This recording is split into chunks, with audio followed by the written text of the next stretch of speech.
Chapter 40. Joseph interprets two dreams. Sometime later, Pharaoh's chief cupbearer and chief baker offended their royal master. Pharaoh became angry with these two officials, and he put them in the prison where Joseph was, in the palace of the captain of the guard. They remained in prison for quite some time, and the captain of the guard assigned them to Joseph, who looked after them. While they were in prison, Pharaoh's cupbearer and baker each had a dream one night, and each dream had its own meaning. When Joseph saw them the next morning, he noticed that they both looked upset.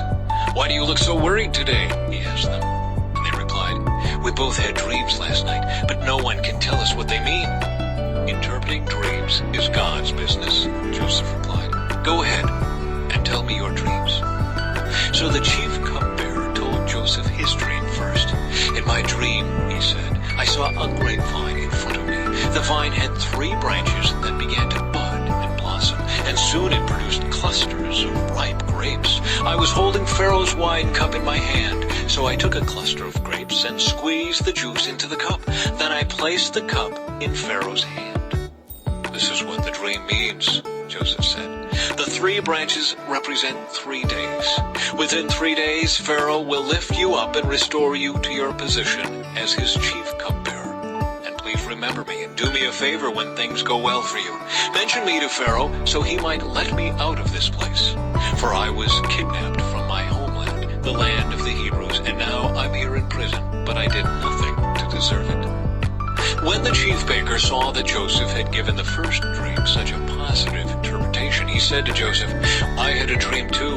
In my dream, there were 3 baskets of white pastry stacked on my head.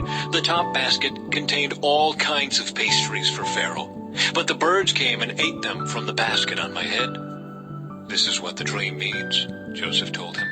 "The 3 baskets also represent 3 days. 3 days from now, Pharaoh will lift you up and impale your body on a pole.